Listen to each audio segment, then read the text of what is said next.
Night 2. I arrived early the second night. I brought 2 coffees, as one was barely enough the previous night. Along with a newspaper, I brought some magazines as well. 6 hours was a long time to be sitting doing nothing. I learned that the hard way. My boss left me another note telling me that I might want to throw on the Freddy Fazbear head if an animatronic gets too close, as they will assume that I was just another animatronic.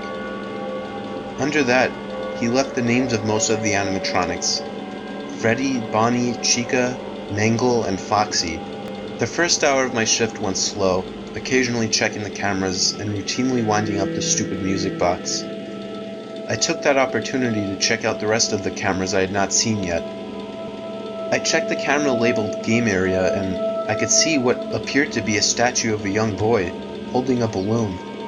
It could have been another animatronic, but I wasn't sure. It kind of reminded me of Pinocchio. That thing was a bit unsettling, definitely creepier than any of the others I saw. I switched around some more and found a camera labeled Parts. It was the room where they kept all the old animatronics. I could see the robots laying on the floor, partially disassembled with certain parts missing on each of them. It was like a robot graveyard. I switched to the main stage camera and saw that both Bonnie and Chica were gone. That was a lot quicker than last night. I flipped to another camera and saw Bonnie, face to the camera, staring at me. My heart skipped a beat and I jumped back in my seat and let out a loud gasp. Under my now heavy breathing, I let out a small laugh. I still found it a bit amusing, but only for a few seconds, before I started to think. How did that thing know what a camera was? Sure, they have facial recognition technology, but they would have no reason to know what a camera is. Why would the creators program these things to know what a camera is? And why the hell was it staring into the camera like that? I became a bit uneasy and more paranoid now, checking the cameras more frequently. It wasn't until another hour later that something happened. Footsteps, coming down the hallway. I grabbed the flashlight and shined it down the hallway. It was Chica holding what looked like a cupcake.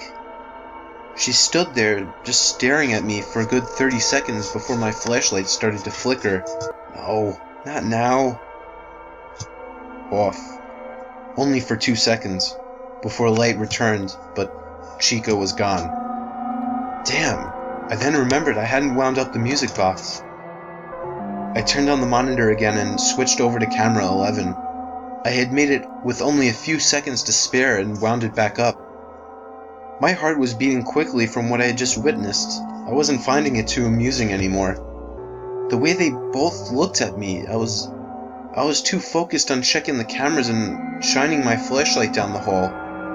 The way they looked at me, even through the cameras, it was really creepy. I couldn't focus on reading the paper anymore. I was too focused on checking the cameras and shining my flashlight down the hall.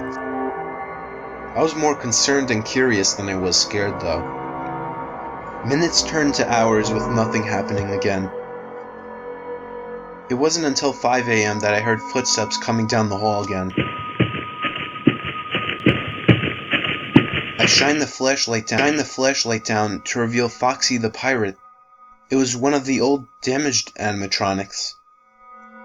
Right as I turned the light on, I could see it stop moving, turn around, and run back the opposite direction. What was that about, I thought. Maybe he's shy. 6 a.m. came slow, but when it did, I was excited to go home. So far, the job wasn't anything terrible, just different.